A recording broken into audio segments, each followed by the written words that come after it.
Hello, world. It's me, Dennis. And today on A Conversation With, I'm talking with Rigel Thurston.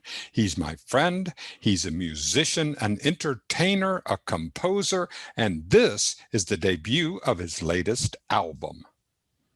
Hello, my child. Here is part one after a word from our sponsor. This episode of A Conversation With is sponsored by In Search of the New Compassionate Male. For more information, visit newcompassionatemale.com. I've walked the craters of Mars, invented self-driving cars. Mount Everest I've hiked, but I can't get no likes out of you. On podcasts they all call me woke. On stages they laugh at my jokes. My internet's the best, but I got no friend requests out of you. You're such a muse. I tweet and tag you. 5-star reviews. I'd write them for you.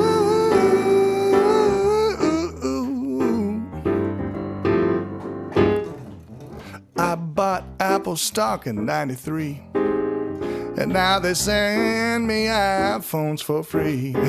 My investments all spike, but I can't get no likes out of you.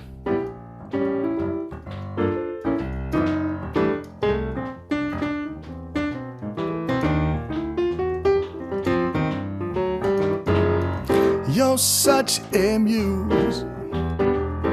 I tweet and tag you. 5-star reviews. I'd write them for you.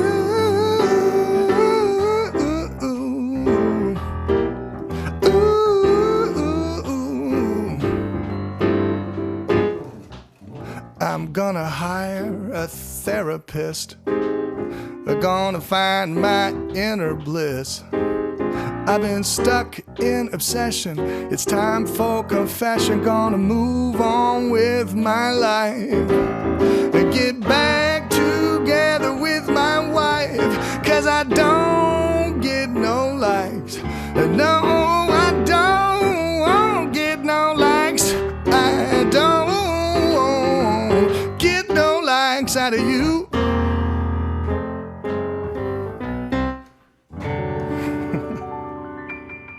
Oh, well, I just want you to know, Rigel, that this is going to join your first album.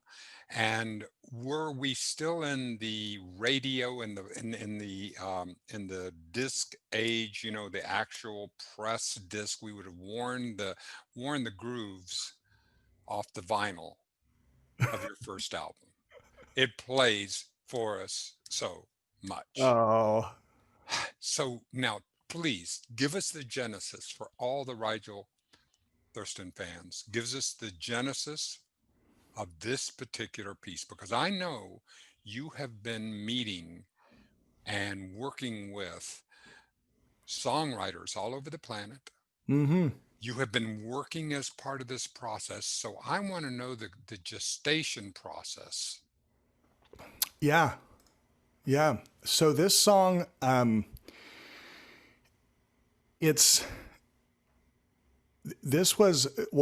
if I can tell you a little bit about this community of songwriters that I'm a part of. That's First, what I I'll want. tell you about Exactly. I want that you can't, that would be like removing out a piece and saying, well, this is the whole piece. No, you got, give me the background, man. So I started a songwriting community called 100 Days of Songwriting. And when?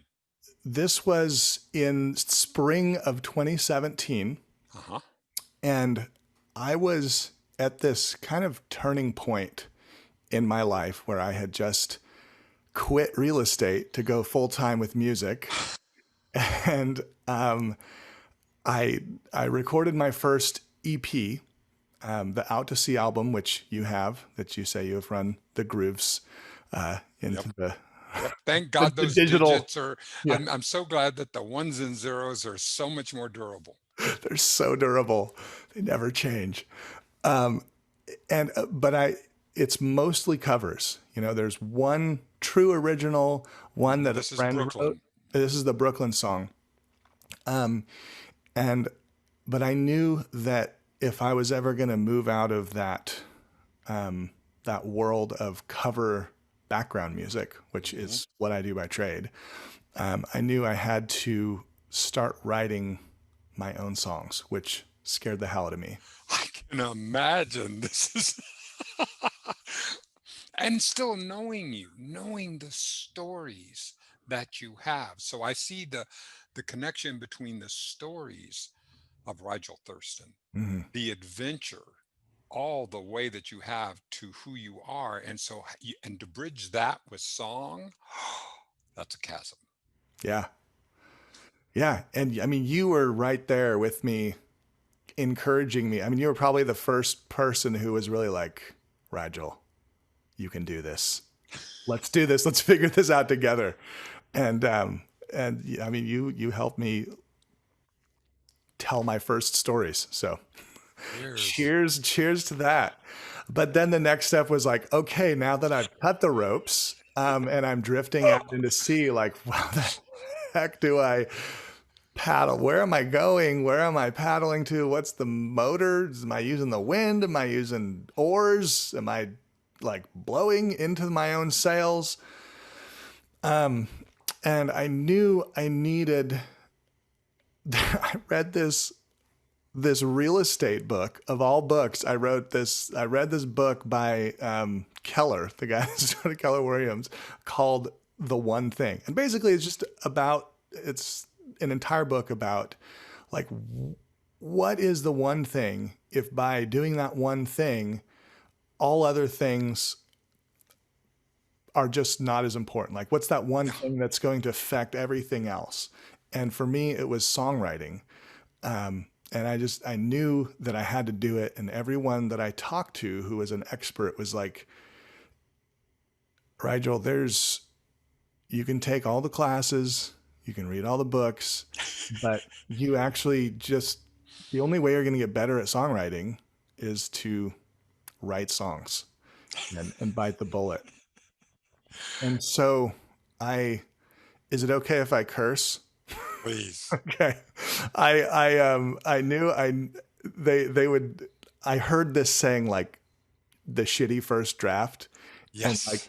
write shitty songs was kind of like that's how people get into it, like you just have to write shitty songs until like you get to the good stuff. There's like, it's the manure. It's the manure.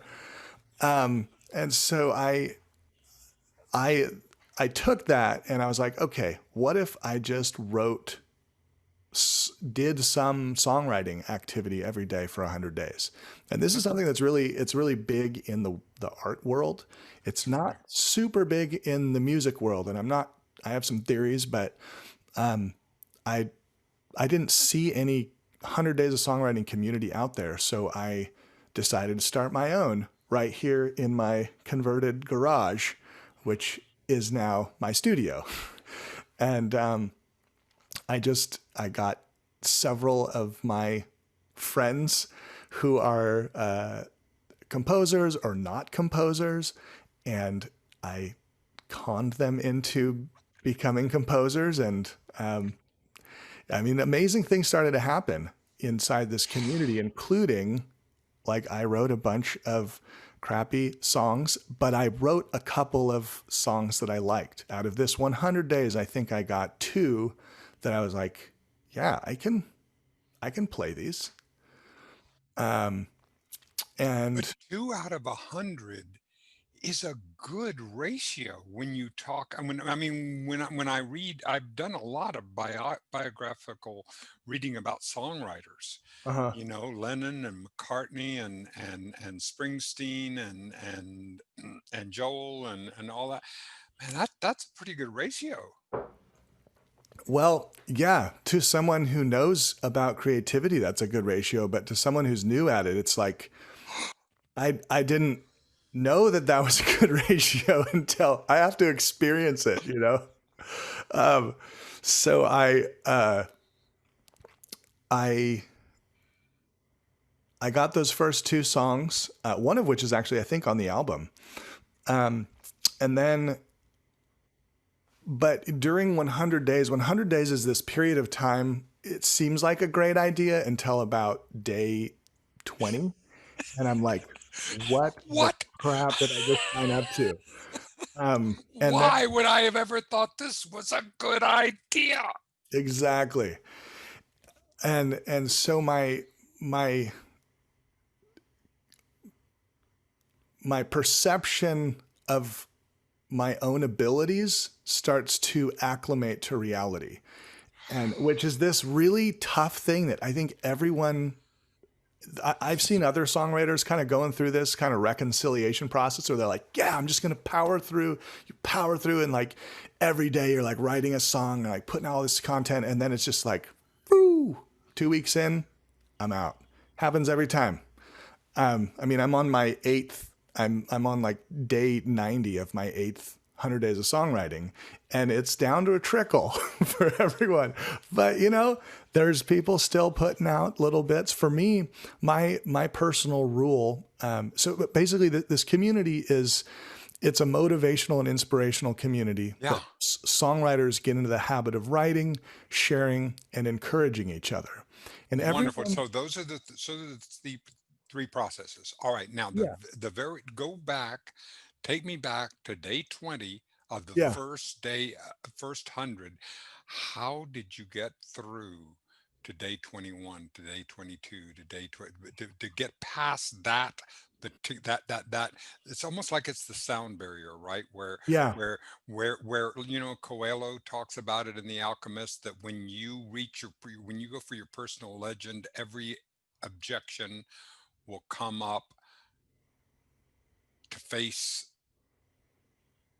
Yeah.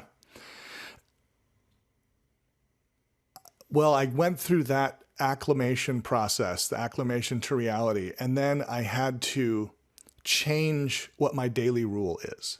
So everyone comes up with their own rule, and my original rule was either 4 bars of music, come up with 4 bars of music. I thought it was totally reasonable. 4 bars of music or one lyric section or I think that was basically it. I could write 4 bars of music or one lyric section, but it turns out I can take 4 hours to tweak and retake and mess around with 4 bars of music until I've like entered this black hole of perfectionist insanity. And A black hole of perfectionist insanity. I love it. God. Oh, Rigel, I've missed you. Oh, keep going. and you're such a great audience, Dennis. And I I think I probably read somewhere on creative blogs or something that it's a good idea to have a time limit as your creative. If you're going to do these long stretches of daily work, to set a time limit for yourself. And so I made my time limit 20 minutes, Perfect. because I need, I'm married. I want to stay married. I have a child, I have a job, I have a mortgage, I have all these things. And like, I can't do 4 hour music things every day. Like that doesn't work with my life. So, I changed my rule, my daily rule, to a time limit, and that helped. And then I allowed myself kind of a much greater variety of things that count as songwriting. So free writing can be, it counts as songwriting. A Yeah. timed writing exercise, just working on a melody, working on chords, just recording it on my phone. Hmm. Boom, that counts. And so the point was to get into the habit of doing it and not necessarily like have something that's objectively good. Wonderful. So I don't know if that answers your It question, does. Well, but all right, it gets me to there, but then what are the other parts about it? The sharing and the encouragement, so that it just doesn't stay in the bottom of your drawer at the bottom of the piece. That is part of it, because this is a process, right? Yeah. So for me, being a background musician by trade, Hmm. sharing original work is very scary. Sure. And like, I needed something that was in between my bottom of the drawer or the trash can. I need something between the trash can and like an audience of 1,000 people. And like, Hmm. what are those places in between? Ah. A community of fellow songwriters who are kind of struggling with the same thing. Hmm. And so we created a practice of just sharing our daily work, whatever it was. And people would comment and say nice things. During 100 days, we had a rule where you couldn't offer critiques. If someone, even any sort of critique, was actually not encouraged Hmm. in the main feed. You know, if you want Sure. to do a critique with someone one on one, that's fine. But yeah, so it was this community that kind of got that momentum going for me. And so when this song, when I kind of, I mean, this particular song, I think I wrote in my sixth or seventh 100 days cycle. So we do two a year. We do one in the spring, one in the fall. And this one I think was in the fall, either last year or the year before. I can't remember. They're all just blurring together. Oh God, yes. And so there's this, it's this crazy birthing process where, you know, I'm birthing it into the group, but Hmm. then getting it outside the group. I mean, I can just stay there in my happy place. And I, you know, honestly, I would probably be happy just Yeah. keeping it there. But there are other people I want to share this stuff with outside of my little group. And so I knew, well, here's actually what happened. This is the cool thing about a community is it's this alive hive mind. Like, Yes. we're all learning from each other. I'm not claiming to be an expert on any of this stuff. I kind of open it up for other people to kind of share their process, and I get to see how other people do it. And one of the members, earlier this year, actually, we had our spring 100 days of songwriting. He got a month in and he was like, guys, I've written 6 songs. I'm going to drop out for a couple weeks and record an album and then come back. And his name's Brian O'Dean, fantastic songwriter. And he put out this album. It wasn't super flashy. It was simple and heartfelt. And I was like, hey, I could do that. I think anyone in this group could do that, you know, to some level. Yeah. So we added a challenge, an album creating challenge, this past summer, and that's the only reason why this collection of tunes exists outside of the group, is because I put it out there and we all did it. We recorded all this stuff in 2 weeks. We had like 14 different people submit albums, and I wasn't necessarily going to turn this into a CD or release it, but I just liked it and I liked the songs. I was like, you know what? Let's just let's just get this out there in time for Nice. Christmas, Nice. time for the holidays. Oh, that is a very exciting. Thank you for letting me go behind the scenes because I'm considering doing and a concept called almost relevant. Love it. I love it. You know, what are because I want to know what is the process before it happens? Yeah. Like whatever it is, whatever how it happens, is that what was going through our minds, or what was the practice that was happening that got us to that breakthrough, that Mm. got us through that willingness to put out an album. And so I'm thinking about that, and I'm thinking back to, okay, wait a minute. Um, has back during, all right, let's say that you wanted to do this in the 60s. Yeah. What would it have taken for you to do it? Now, here we are in the 2020 with the combination of both technology and connection and support. Because how would Yeah. you have gathered these songwriters to have support and have support for one another? I mean, you'd have to call long distance. Oh, I'm sorry, Yeah. for all you children out there, there was a thing called long distance where they would charge by the minute. And, anyway, never mind, look it up, Yeah. look it up. But the deal is that what it would have taken to do then and what it is now, and you using that as part of your creative process.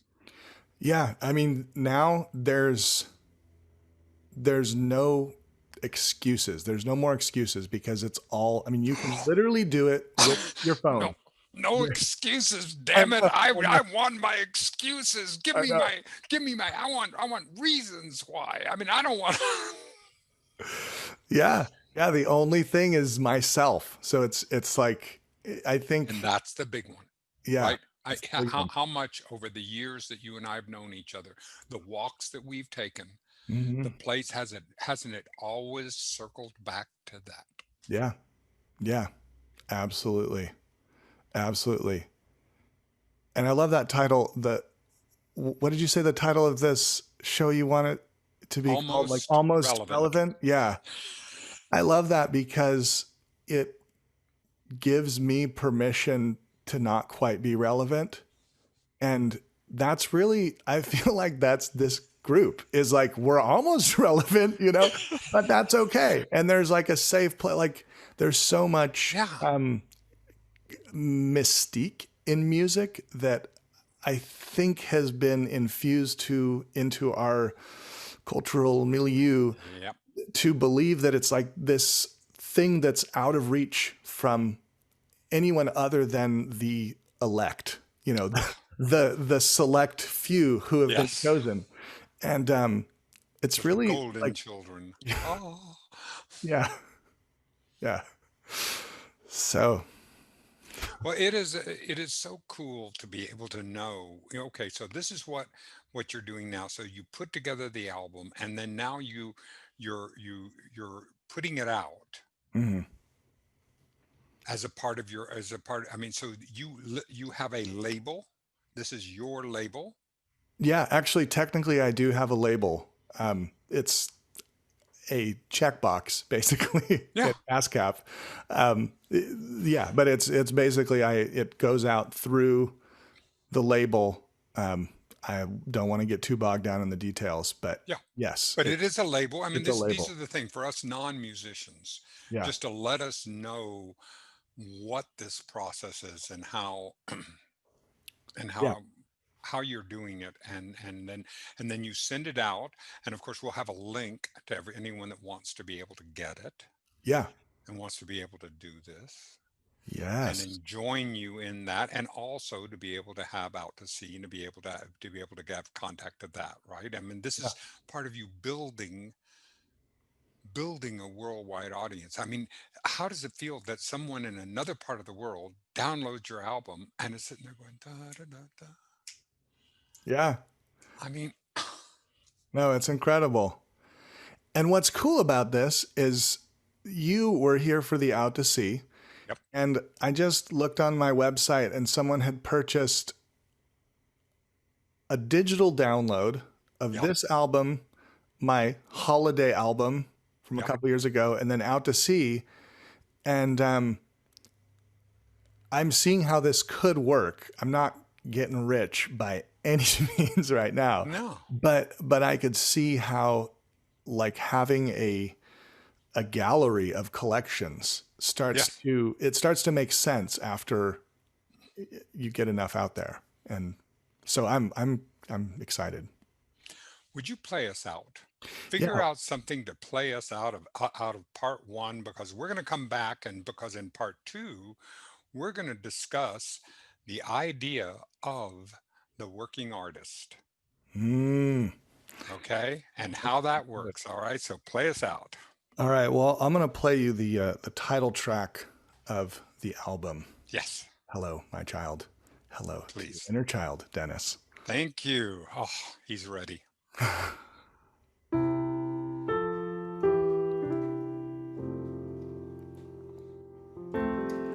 Hello, my child. Looks like you're hunting for treasure. Please tell me your name.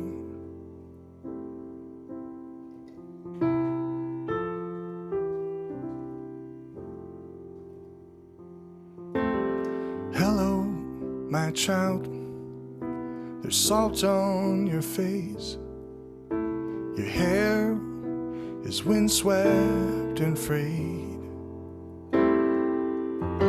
Have courage, my child. Know your true north. Have faith when the waves hide the shore. Hold on tight to that sheep and tiller, 'cause I have been there before. Anything you want, you can have. The knowledge, the influence, and friends, and each piece of gold that fills your chest is scattered across the land.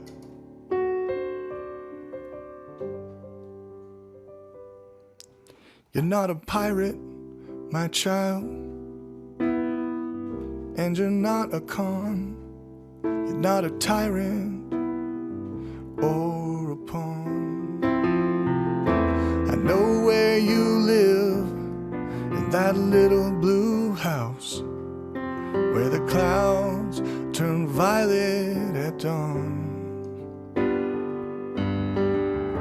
But it will take you alive. This episode of A Conversation With has been sponsored by In Search of the New Compassionate Male. For more information, visit newcompassionatemale.com.